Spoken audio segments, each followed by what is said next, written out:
Video को like करके आगे शेयर जरूर कर देना। सीने में दिल है, तेरी बीवी के सीने में भी दिल है। जैसे तू किसी को सुनाना चाहता है वो भी तो किसी को सुनाना चाहेगी, इसलिए तेरा हक है कभी सुना और कभी सुन ले। इस शान से मियां बीवी की जिंदगी गुजरना चाहिए। अच्छा, लोग जो हैं 3 तलाक देते हैं, 3 तलाक के बाद कोई रास्ता नहीं है तो हलाले की बात आती है। हलाला पूरी दुनिया में मौजूए सुखन है, टीवी चैनलों पर और लोगों के दरमियान। ये हलाला क्या है? सबसे पहले गलत फहमी का इजाला करूं, हलाला वो है जिसके मुतालिक अल्लाह के रसूल अलैहिस्सलाम फरमाते हैं हलाला करने वाला, हलाला कराने वाला, हलाले पर गवाह रहने वाला, इन सब पर अल्लाह और सारे फरिश्तों की लानत है। आका अलैहिस्सलाम फरमाते हैं हलाला ये है कि जैसे कोई नर जानवर को यानी सांड को, ऊंट को किसी ऊंटनी से जुफ्ती कराने के लिए लेकर के जाए, हलाला करने वाले का हाल ये होता है। ये हलाले की हैसियत है। जिस हलाले के मुतालिक इस्लाम ने कहा है, कुरान जिसे कहता है सूरतुन निसा में, वो क्या है? वो क्या है? अच्छा, लोग ये भी कहते हैं 3 तलाक शौहर दे और जुल्म बीवी पर हो, ये कैसा कानून है? नहीं, आपको बताया ही नहीं गया हलाला जिसको इस्लाम कहता है वो क्या है। तुमने जो मालेगांव और अपने वतन में देखा वो है। यहां तो हालात ये हैं कि अगर किसी शरीफ घराने की औरत को तलाक दे दिया गया तो बाज़ाब्ता तौर पर अंधे और ऐबी लोग 5,000, 10,000, 50,000 पे खरीदे जाते हैं और उनको कहा जाता है कि बस तुम्हें एक कमरे में साथ रहना है और उसके बाद सुबह को निकल आना है, हो गए हलाल। अस्तगफिरुल्लाह। इन सब लोगों पे लानत है। याद रखें, एक शख्स की बीवी को तलाक दिया गया, फिर उसने किसी के साथ निकाह किया, लेकिन दोनों के दरमियान मियां बीवी वाले ताल्लुकात कायम नहीं हुए। वो औरत अल्लाह के रसूल की बारगाह में कहा ऐसा हुआ क्या अब मैं अपने पहले शौहर से निकाह कर सकती हूं? हुजूर ने फरमाया नहीं। मेरे रसूल ने कितनी हया के पर्दे में कहा, जब तक कि तेरा शौहर तेरी लज्जत न चख ले और तू उसकी लज्जत न चख ले, उस वक्त तक तू पहले शौहर के साथ निकाह नहीं कर सकती। कुरान ने जो हलाला बताया है वो क्या है? वो ये है कि कोई शख्स अपनी बीवी को तलाक दे, तलाक देने के बाद दोनों के मामलात खत्म हो जाए। अब ये बीवी किसी दूसरे शौहर के साथ इस नीयत से निकाह करे कि मुझे सारी जिंदगी रहना है, क्योंकि निकाह का मतलब यह है सारी जिंदगी के लिए अहद बांधा जाए। अगर कोई इस एग्रीमेंट पे निकाह करे कि हम 50 साल के लिए निकाह करते हैं तो भी निकाह होगा ही नहीं। निकाह मुतय्यना मुद्दत के लिए नहीं हो सकता। जब 50 साल के लिए एग्रीमेंट किया जाए तो निकाह नहीं होता, तो एक रात के लिए जो निकाह होता है वो कैसे हो सकता है? इसीलिए अल्लाह के रसूल ने लानत की है।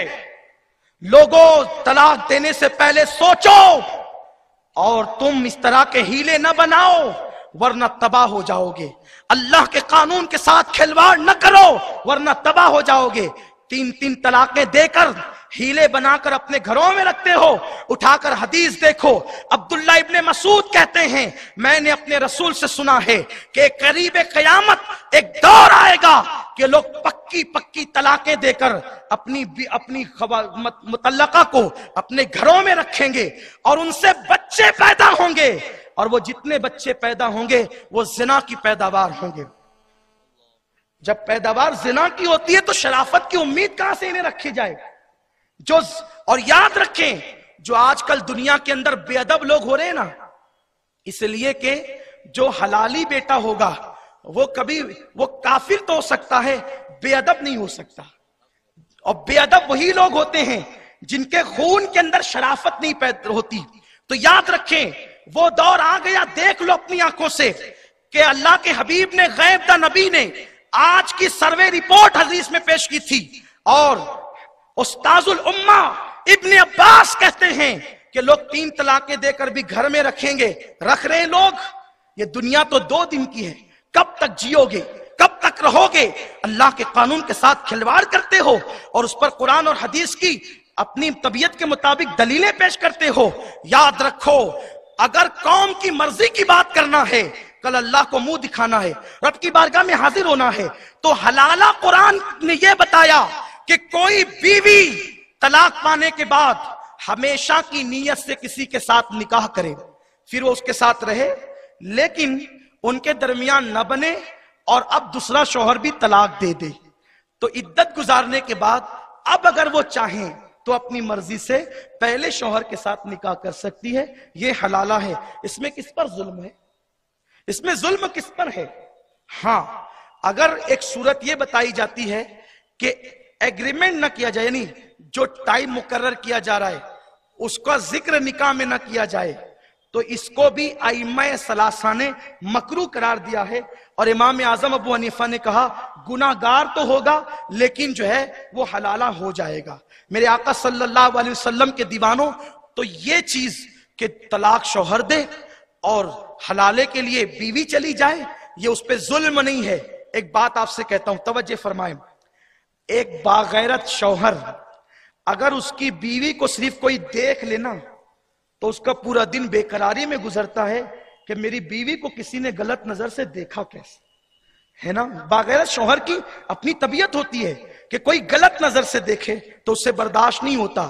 آپ بتائیں اگر باغیرت شوہر کی بیوی کو کوئی غلط نظر سے دیکھے تو اس سے برداشت نہیں ہوتا تو جس کی بیوی جس کے ساتھ رہی ہو برسوں تک اگر وہ کہیں جائے تو اس وقت اس پر کس طرح جو ہے وہ غموں کے پہاڑ ٹوٹتے ہوں گے.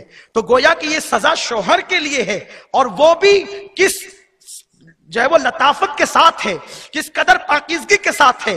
تو پہلے تو طلاق مت دو تاکہ حلالہ کی نحوست سے بچ سکو اور اگر طلاق ہو گئی ہو تو جو قرآن طریقہ بتاتا ہے.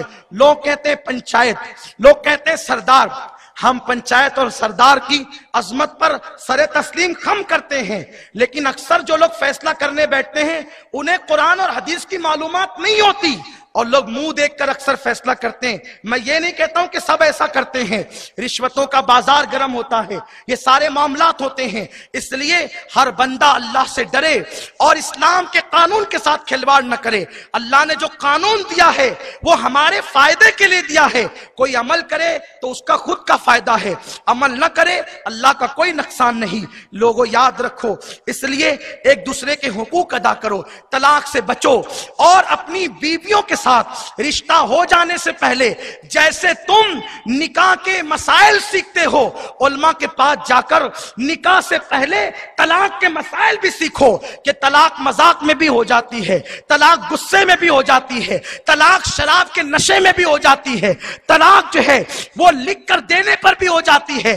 فون پر بھی اگر کوئی طلاق دے اور اس سے جب پوچھا جائے کیا فون پر تم نے طلاق دی تھی اگر وہ اقرار کر لے تو بھی طلاق ہو جاتی ہے. اس لیے لوگوں بہت محتاط رہو.